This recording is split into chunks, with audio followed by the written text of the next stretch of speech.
Ben, sasabihin ko sa yung lyrics yan. It was the first snow of the season. I can barely hear you breathing in the middle of an empty street. That sometimes I still see myself in that lonesome bedroom, playing my guitar and singing songs of hope for a better future. Life is only as good as the memories we make. Dali lang. Nagtanggal ako ng buhok sa ito ko. Kali eh. Okay, sige. Going back. Magandang araw sa inyong lahat mga kupal. Welcome sa panibagong episode natin programang tumatalakay sa mga isyong bumabagabag sa ating lipunan, sa ating bansa, at sa ating mga mamamayan. Ako inyong host, si Keith Punk, at ito ang Bagong Liwanag. For our episode today, mag-address tayo ng isang request na ginawa ni Felix Abelard de Veas sa YouTube. Ito ang sabi niya, episode suggestion, Keith, top heavy metal and or punk rock bands mo. Haha, by the way, more power sa channel mo. I find it entertaining and enlightening. Solid, pare! Napaka-entertaining and enlightening natin. Pero, basically, Felix de Veas, kasi gustong-gusto ko yung ano mo. Yung entertaining, okay pa. Enlightening, bakit? Hindi kasi, men, liwanag eh. Liwanag to eh. I like that. Pero for our episode today, kasi ang request niya is heavy metal and or punk rock bands.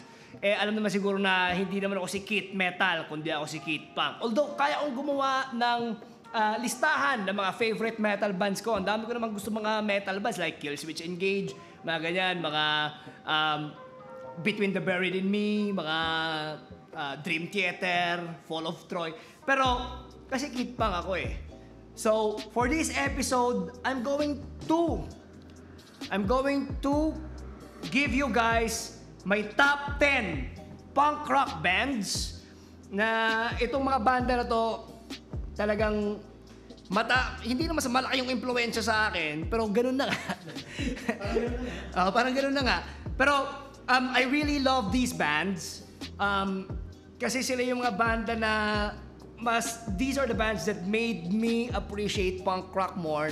First of all, as a genre. Second, as a social movement. Kasi the thing with punk rock, it's not simply something na parang kung hindi siya tulad ng mga EDM or like mga K-pop na like, is there such thing as K-pop culture, di ba?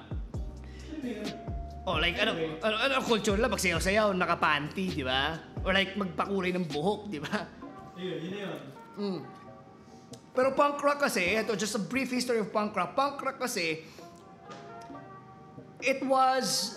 this music was created as a response to social unrest.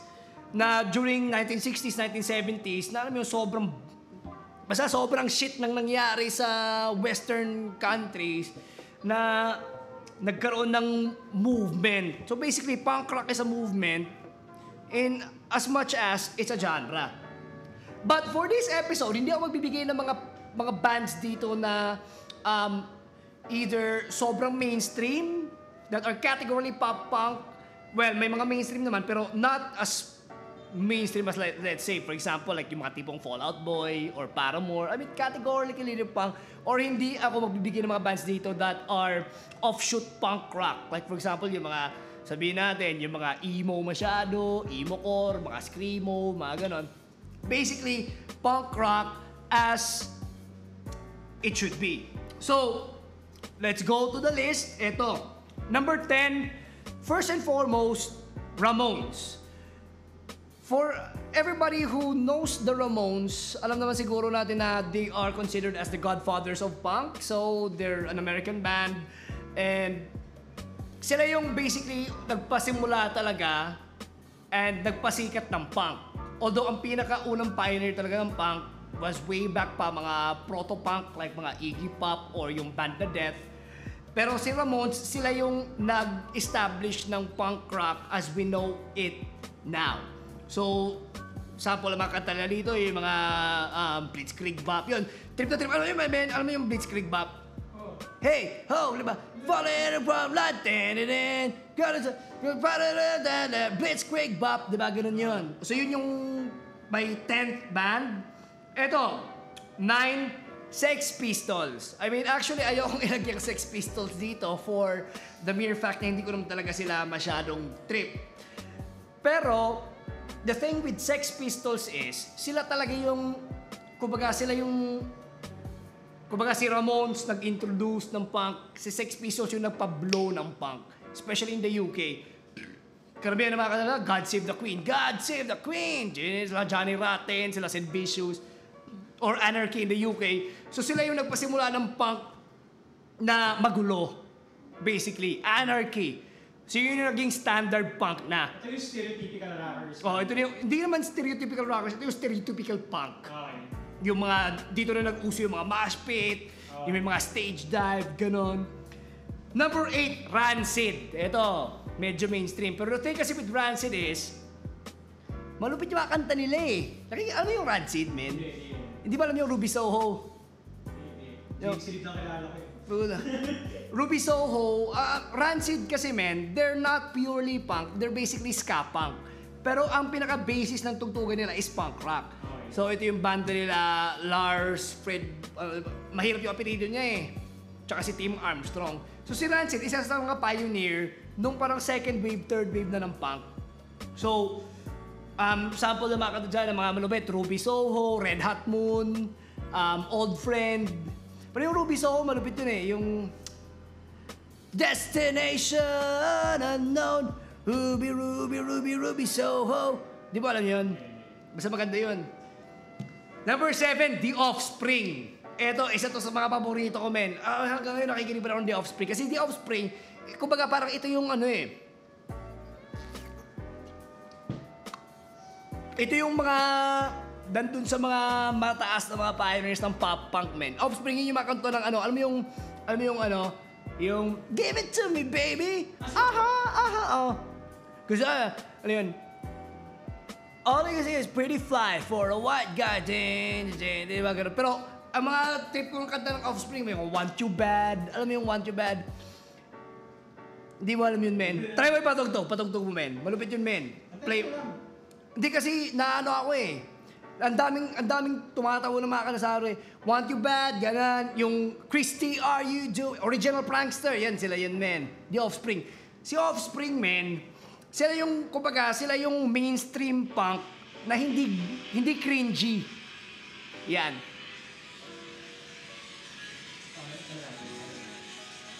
Dang!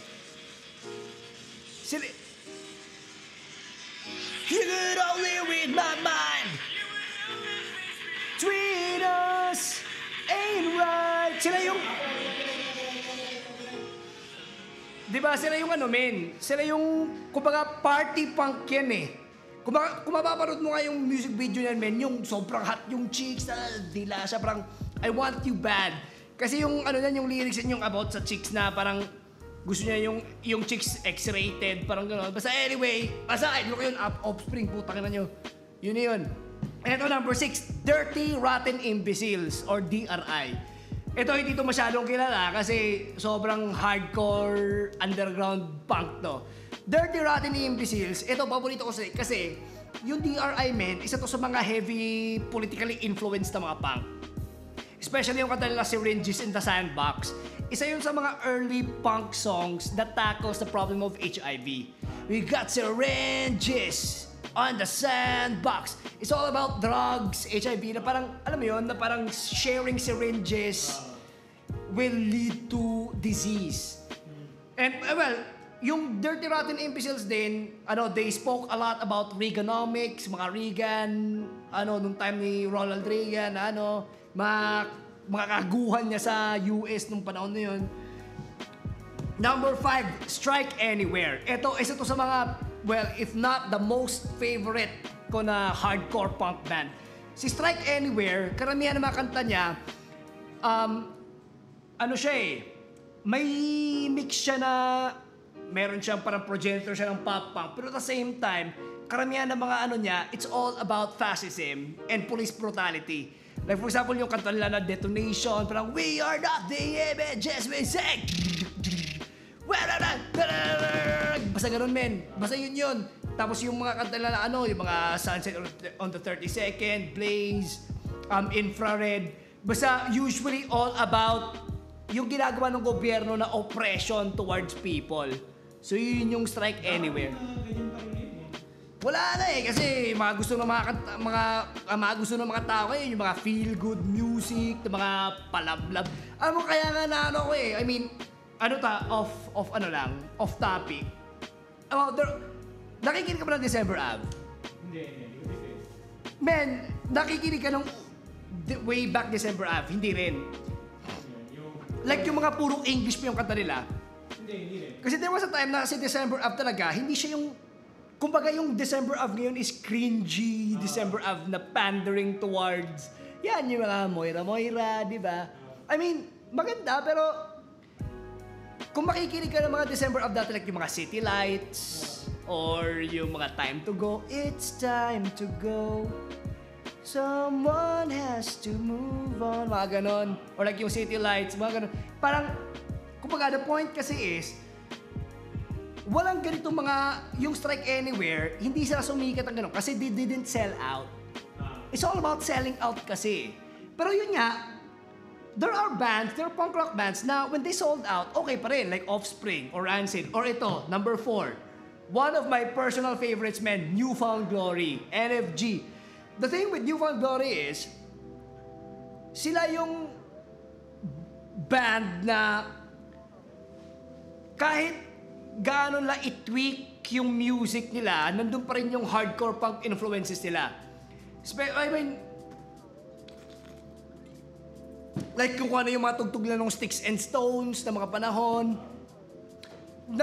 maririg mo pa rin sa mga later album sila eh. Kasi yung later album nila, yung Resurrection eh. Okay pa rin. Pero I mean, the thing kasi with NFG, sila yung isa sila sa mga malupit na mga pop-punk men. Mga hit or miss. They're dressed to kill. Alam mo yung dressed to kill men? You're always dressed to kill and you feel like you owe it to the world. But basta putang ina, malupit. Mga all downhill from here. Putang ina, idol na idol yun men. New Found Glory. Napanood ko yun men. Tumugtog sila sa yung sa Sky Dome. Sa SM North, men, sabi ko sa'yo, putang ina, halos maiyak ako, men. And you're not here. Alam mo yun? And I can't stop pretend. Or like, alam mo yung katala, failure sa flattering, men. What's the problem? Can't you see it? Para silang men, yung NFG, sila yung part ng punk that catered to yung contemporary teenage angst. Alam mo yun, yung naging relatable na siya na punk. Kasi yun nga, kung sa history ng punk titignan mo, yung mga unang punk yan, yung mga Sex Pistols, mga Ramones, mga Minor Threat, Social Distortion, Bad Brains, fuck the system lahat yan eh.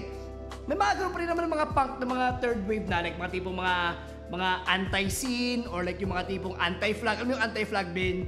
Yung indie sucks, hardline sucks, emo sucks, you suck! Mga ganon. Basta, basically, yung NFG men, they made punk relatable to the normal person, which is also the case for my third band on the list, the Ataris. Another personal favorite, pero ang best thing about the Ataris is ang galing talaga nila magsurat ng lyrics. Alam mo yung frontman nila, men, I forgot his name, lefty yun pare. Left yung siya, gitarista. Like imagine kung gaano kahirap mag-guitar ng left. Di ba kasi usually gano'n ang guitar eh? Hindi kasi hindi mo marunong mag-guitar, men. Ganun siya. Pero, men, the Ataris, sila yung, for me, when it comes to melodic punk na mainstream, ang galing. Like, mga kanta nila, mga indies there. Here in this diary, I write you pictures of my summer. It was, or like yung solo, yung solo Astoria, talaga sobrang bilib na ako sa lyrics ng putang ina. High school pa ako, talagang sabi ko, putang ina, paano nasulat yung mga lyrics ito? Like, alam mo yun, solo Astoria, men, play nga natin saglit lang. I-recite mo na yung lyrics. Yung solong, kasi yung intro ng solong Astoria, may video sila na live, men, sa Vans Warped Tour yun.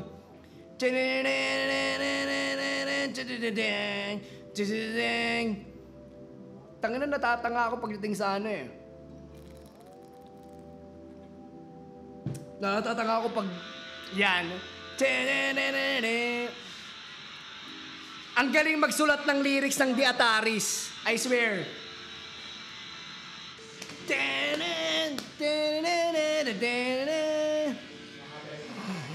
Makapirat ba tayo niyan? Ben, sasabihin ko sa yung lyrics yan. It was the first snow of the season. I can barely hear you breathing in the middle of an empty street.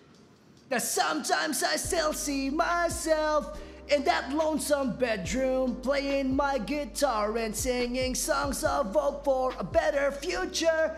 Life is only as good as the memories we make, and I'm taking back what belongs to me. Polaroids of classrooms unattended.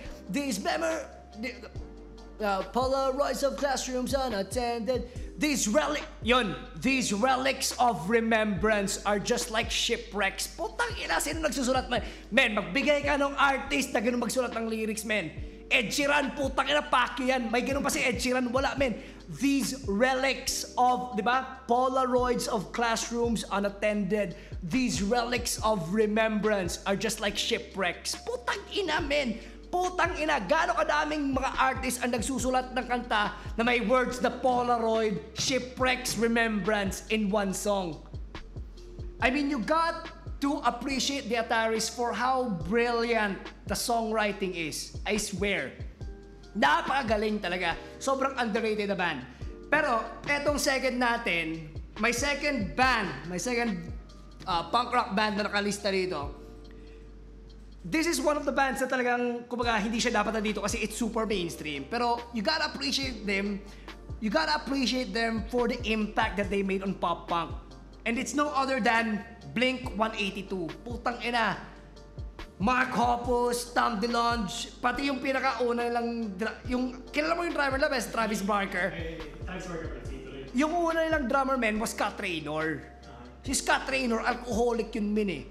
Pero yung mga pinakaunang mga kanta ng Blink-182, yun yung mga super punk rock na yung mga damit. Tatalo ko nung high school ako, men. High school ako, puta yung mga sinisipro namin. It's alright, to tell me. Yung mga yung nandun pa sa Dude Ranch, Cheshire Cat na mga albums. Way back, early 1990s. Ito yung mga panahon na yung Blink-182, parang yung ginagawa natin ngayon. Yung mga ginagawa natin ngayon, begging for beer. Ganon sila ng panahon na yun. Walang nagbubuk sa kanila ng mga Kasi, di ba? Pero, the thing kasi is, the best thing about Blink-182 was the evolution of the band. They started out as talagang purely heavy punk rock. And then, before sila nag-transition towards the melodic, mellow, pop punk na alam na natin ngayon. With yung mga sa Enema of the State na, yung mga All the Small Things, or yung mga, What's My Age Again? Diba? Alam mo yung What's My Age Again? Diba? What's my age again? What's my age again? Diba? Ano nga ba lyrics nun? Later on a drive home, I called her mom from a payphone. They said I was the cops and her husband's in jail. They said looks down and saw me, jang, diba? Alam mo, men? Tapos yung music video yung laki ng joke ng babae, men. Panalo yun, men. Pero putang ina, kung makikita mo na yung Blink-182 ngayon, you can see how punk bands talagang nag-e-evolve sila eventually. Even with yung Sex Pistols, yung kay Johnny Rotten, after Sex Pistols, gumawa siya ng bagong band niya na parang experimental rock. So parang Blink-182, sila yung ultimate example ng band that got out of the scene. Hindi sa lalo sinasabi parang Blink-182 versus Green Day. I mean, di ako masyadong sold with Green Day. I mean, Green Day, pero steady lang. But anyway, my best punk rock band of all time. Ito talaga, may top 1 na hindi ko talaga yung hindi ko siya na-negotiable, bale. Dead Kennedys. Jello Biafra, this is my top 1, Dead Kennedys. This is a punk rock band way back 1970s, 80s, pero putang ina ng bandang to. Itong bandang to, men, Dead Kennedys, they shit on everything. they shit on new wave kasi yun yung parang predominant na tugtog dun time. They shit on new wave, they shit on politics, they shit on religion, lahat men, putang ina, they shit on racism, putang ina nun, may Jello Biafra men. They shit on everything to the point na si Jello Biafra mismo tumakbo siya as mayor of New York City. And out of 10 candidates, he was like 4th, 6th, ganon. Tapos ang plataforma niya, yung mga businessman, dapat magbihis ng clown. Pero Ben, yung best song nila, Pull My Strings for me, Pull My Strings. Basta putang ina, pakinggan nyo na lang yun. Alam mo, yung Pull My Strings men, they never recorded that. They played that sa isang charity event. In-invite sila as a new wave band. So parang na-insulto sila. So gumawa sila ngayon ng song na dun, they only played that song in that event, Pull My Strings. Na parang ginagago nila yung mga new wave bands. So parang, ayan, putang ina, patsupa ba kayo? Kaya kayo bumibenta, selling out, alam mo yun? Pero tayo play yun, men. Sobrang luma na yan. As in, hindi, men. Hindi ka makaka-copyright yan, men. Kasi seryoso, dead Kennedys yan, men. Punks yan. Napaka walang pakialam yan, pare. Ano, automatic kasi. Hindi naman sila. Ah, automatic ba yun? Oo. Kasi yung, hindi yan recorded eh. I mean, hindi siya record. Kumbaga, wala siyang album version. Yung nag-e-exist na Pull My Strings online, even on YouTube, was taken from that event. Is my cock big enough? Is my brain small enough for you to make me a star? Give me a toot and I'll sell you my soul. Yan. Yan, hold it. Dapat ba i-play sila na tugtog? Sige, play mo, men. Hindi yan, men. Pakinggan mo lang yung sinabi niya. Pakinggan mo lang yung sinabi niya. The punk rock band, we're a new wave band. Gago, no? Parang yun yung point niya na parang putang ina nyo, pakga system, men. Tapos putang ina, talagang tumugtog sila dun sa event na yun. Yung supposedly tutugtugin nila, iba yung tinugtog nila. Especially made for the event. Ganon sila ka-punk rock. And that's it for our episode today. Hopefully, Felix, natuwa ka sa ano namin, sa episode namin ngayon. Next time siguro, gawin namin yung metal. Bag my time. Pero, yun. That's it. I hope na para sa lahat ng hindi man nakikinig ng punk rock, yun, magandang recommendation yun para simulan nyo yung pagiging punks nyo. But anyway, para sa lahat ng mga kupal at sa mga first time na manonood dito, don't forget to subscribe to our YouTube channel, ang Bagong Liwanag. Click the bell icon para ma-notify ng mga future updates, as well as follow us on Twitter, twitter.com at ang Bagong Liwanag, and do make a donation to us para makabili kami ng beer. Minimum is just $2, which is basically 100 pesos.